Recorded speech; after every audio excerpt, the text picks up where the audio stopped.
The Castlevania series has been around almost as long as home video game consoles have existed. And despite that long history, many gamers haven't played a single one, including myself. I have almost zero history with the franchise except wiggling the chain around in Super Castlevania IV for about 20 minutes until I got bored, and then ended up watching the Netflix animated show because I am a massive weeb. And over the past couple of months, I've decided to sink my bloodthirsty canines into the series with over 25 titles, by picking out a select few to test the waters and see if this series is really my cup of tea, especially because I really am a fan of the Metroidvania genre. Now, some disclaimers: I am by no means an expert in the series, if that wasn't apparent, as these are the first games I have played, but I think I do represent the average idiot who has taken too long to play one of these games for the very first time. And I wanted to show how easy it is for even someone with as little divested into the series to get into it, especially since these games have partially inspired one of the most populous genres in the indie scene and in the modern era, Metroidvanias. I'm personally very interested in this series now, and I think a lot of other people would be too, but the series is quite intimidating with so many titles, and I just wanted to show that it really isn't that hard. And to shine the newbie light perspective on these games, because let's face it, most people talking about these games these days have been playing it since before the Berlin Wall was torn down. Mr. Gorbachev, tear down this wall. Now, what could be a better way to test the waters than to start off with the original NES games by way of the Castlevania collection that was released a couple years ago, which immediately I run into the problem of trying to pick one out, as I usually do with these collections. I don't know about anybody else, but sometimes I look at these things and I don't know which one to start with. But eventually I got over that and I started with the very first NES game, Castlevania 1, for a bit, and I was quickly reminded how picky I am with NES games and how I actually enjoy them. I'd like to pretend I enjoyed the hell out of the first two games, not to incur the wrath of some old guys on the internet. Forgive me! Really, I just couldn't get into them, honestly, and it's mostly because they're just pretty damn hard. And also, they feel pretty unfair at certain points. And they were clearly designed for kids and teens who had so much more time on their hand to memorize every single enemy that pops out of nowhere. But for someone like me who just has a relatively busy schedule, I just end up pulling my hair out and giving up, especially when I miss a platform by 1 micropixel. Now, I will admit, I do like the presentation and pixel art of these games, and the music became quite an earworm for at least a day when I was playing these, so there are some positives. Also, it was just really fun in general to stop time in the very first game and completely annihilate the Medusa head boss in like a couple seconds without even taking a single hit of damage. But if you did want to try one of these for the very first time yourself, I'd say at least skip until 3 to get the most palatable version of the NES trilogy of games. This is the one I definitely played the most and felt like the one I was wasting the least amount of time by actually playing it and having the most fun in general.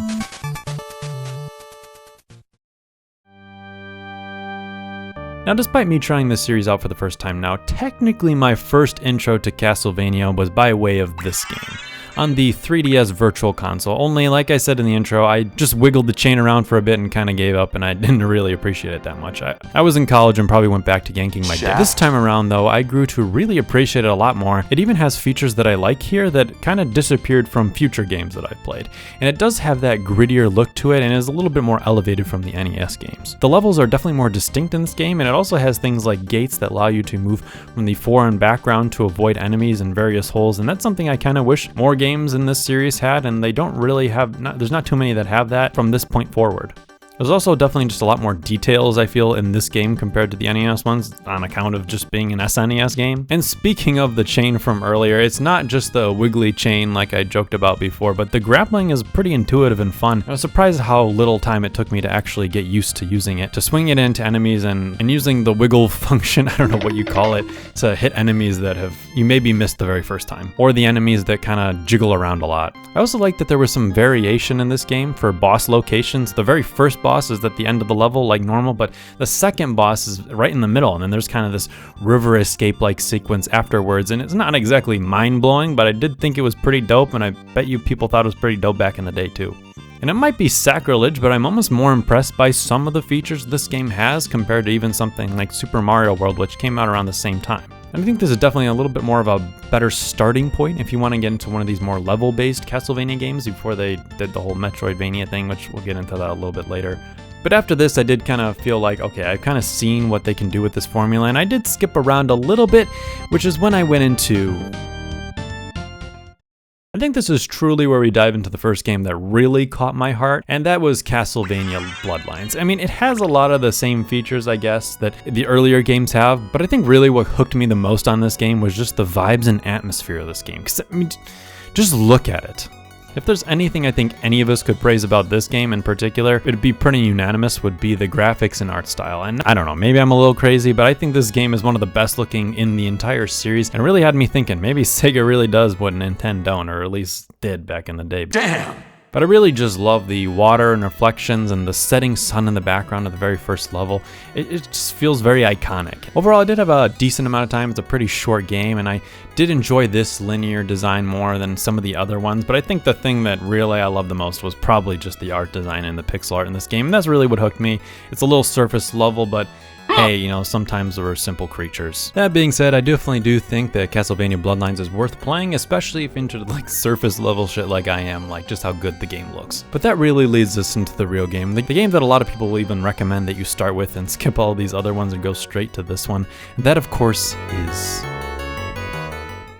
What is a man? I'd say he's a miserable wretch who took way too long to play Castlevania Symphony of the Night. This game has basically everything that I was looking for, and for some reason you're watching this and you haven't played this before, it's just as good as everyone says it is. Now, does that mean this game is flawless? Absolutely not, especially if you're coming into this having played more modern Metroidvania games. The voice acting is kinda cringe, but it's got its own charming way, I guess. And if you die in the game, it takes you all the way back to the main screen, and you will die quite a bit, and this adds just so much extra time and almost makes you just want to put some save states around to get right back into it. And one of the things that peeved me off the most in this game is how items are handled in this game, where in order to use a potion or something, you still have to go into the menu and throw it onto the ground to use. And honestly, it's even quite unforgivable. I feel like even for this time period, for just how unintuitive it is, and it honestly made me more want to just perfect bosses, and so they didn't have to rely on potions and food at all. And it is definitely still very much a PS1 video game, but also not very much, because there's this kind of fuck you nature to this game. When every other series in the existence of video games was going in the direction of 3D video games on the N64 and PS1, these developers said, 3D polygons, I barely know her. And that was probably for the best, because despite the few nitpicks I had, everything else was just immaculate in this game. The pixel art and fluid movement in this game is so good, it even made games later on in the series look like a bit of a slog in comparison. Every area and enemy in this game is just absolute pixel art masterpiece, and the game is just crammed with so many fun little animations, like Alucard just sitting in the chair chilling out, and the blood effects in this game are also just so fun and satisfying. If I'd played this as a kid, I know I would have thought this was one of the coolest things ever, but I didn't. Instead, I was playing Need for Speed on my PS1 instead, like an idiot. Also, the enemy variety in this game, like a lot of modern games could honestly take a lot from this game, and how many various attack patterns you have to learn from these enemies that are very unique. I was curious while writing this how many there were, and there's like almost 150 or so unique enemies and bosses just in this game, where a game like Bloodlines had only about 50 or so unique monsters and bosses. Granted, the series does seem to reuse a lot of the monsters and jazz them up a bit for each iteration. Some of the monsters and enemies in this game were from the very first iteration of this game in the original Castlevania NES, but honestly, when you're playing one of these games for the very first time, it's not really something you get too worked up about, and I feel like they add so much more variety of other enemies in this game that it all balances out pretty easily. Also, pro tip, if you're having a hard time with this game and this Batgirl, it's a pretty easy fight to cheese, which I also kind of find it fun. That there were that element where this game wasn't perfect, but you can find, even myself who's playing it for the first time, can find some cheesy strategies to get through these bosses. Also, the music in this game is top notch. It might be one of my favorite, if not my favorite, PS1 OST, period. And the final piece that was really missing from all the other games that I've played previously that I definitely, generally, mostly kind of recommend for various people, but the thing that makes this game a recommendation for everyone is just the level design of the main castle itself.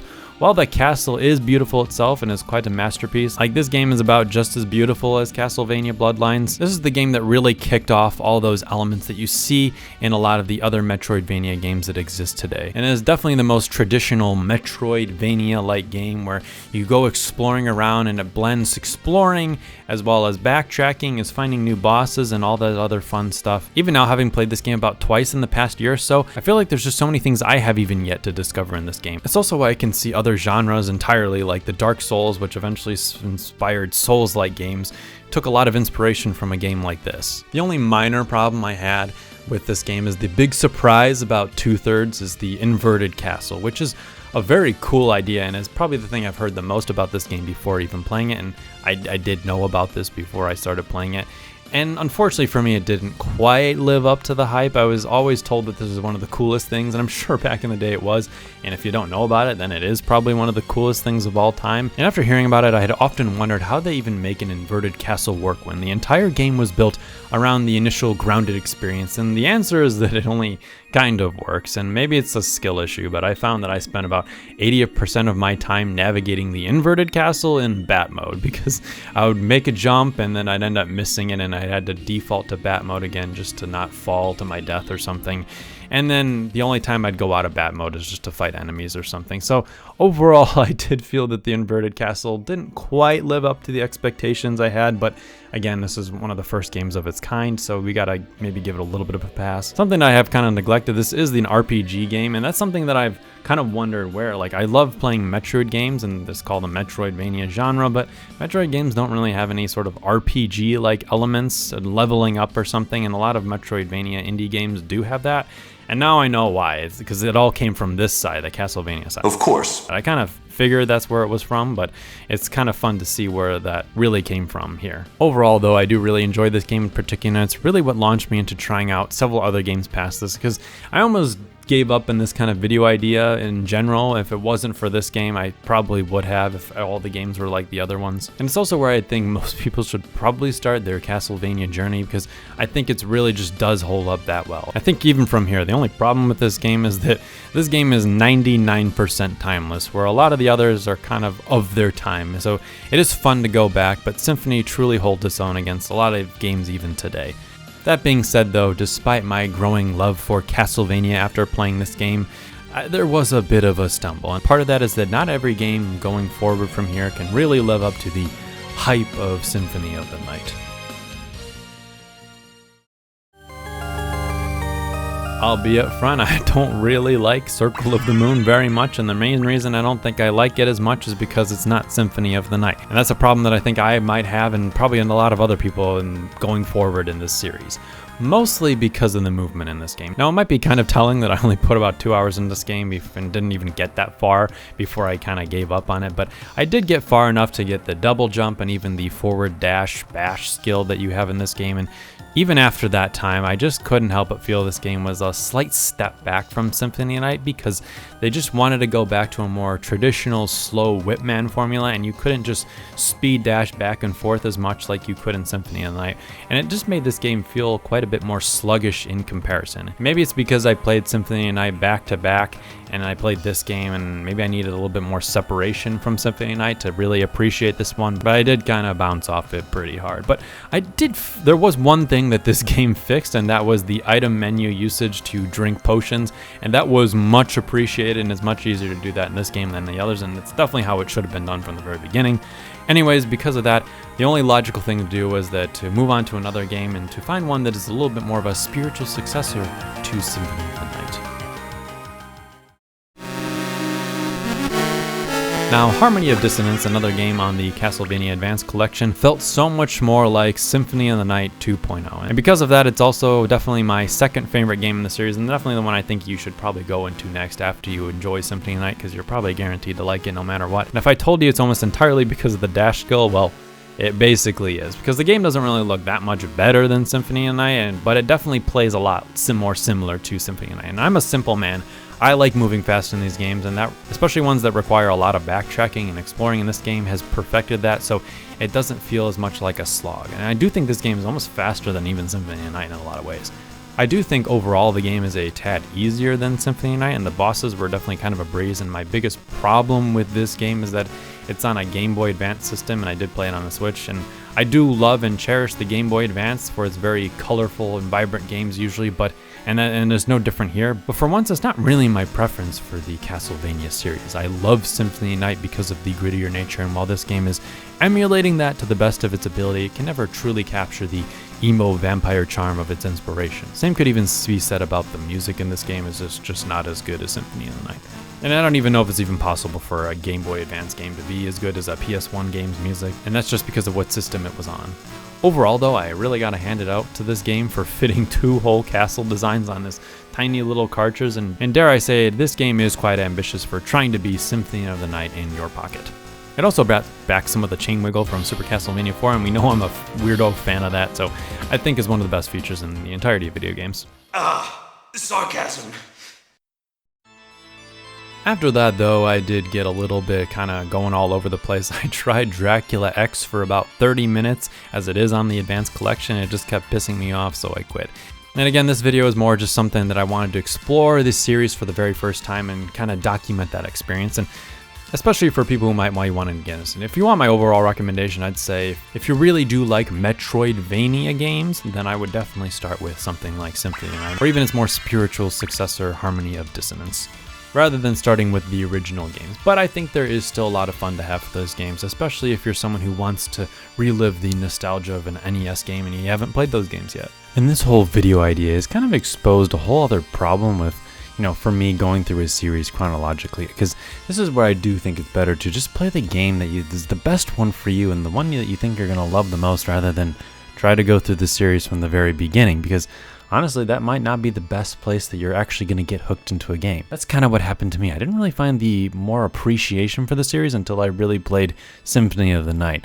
And then when I went back to even playing NES games, especially when I was just trying to get some footage for those games, I feel like I actually enjoyed the games a little bit more after I had already played Symphony of the Night rather than the very first time I had tried those games out. So while I know a lot of people always say, start with the very beginning and go from there, because you're not going to be able to go back to the older ones, sometimes you just need a little bit of appreciation first to actually get back and to enjoy those older ones. At least that's just my opinion. The other reason I wanted to make this video is just I really wanted to talk about this series and kind of a more low risk and just kind of fun chat about this series that I have started to love. And frankly, I even wanted to reach out to the community, as I know there's probably some people who really love the Castlevania series who are watching this video, as I wanted to see what do I even do next after I've done this. So if you are a Castlevania connoisseur, then maybe you have some recommendations on where I should go next. I of course thought of Aria of Sorrow because it is also on the Advanced Collection, but from what I've seen, it maybe looks a little less like Symphony of the Night. I'm not really sure. I've only played like 2 seconds of it. But I don't know, maybe I could also just skip to the DS games and find one more like Harmony of Dissonance and Symphony of the Night. Also another reason, and just kind of a simple reason I love this series, and I always get into gaming slumps several times over the years, and Metroidvania type games, especially like a Metroid game or a Castlevania game in particular, they've been kind of a real good palate cleanser from 50-hour RPGs. These games usually don't stretch past 10 hours, and they're just fun to jump into and complete a whole game and experience for just a pretty short amount of time. And you can extend that experience if you do want to 100% them and collect more items. But I never felt like I was rushing through one of these games to get to the end to just say that I beat it. Same with this video. It's almost been an excuse for me to just rant about this series and just kind of make a simpler video than some of my other ones and just have fun talking about video games. Regardless of all that though, I hope you enjoyed this video, and I'm probably just gonna go back to playing Silksong anyways, because Castlevania has not released a new game in years, and I know there's no rush in playing the rest of the series really. Anyways, see ya, and hope you'll like and subscribe if you enjoyed this video. Thank you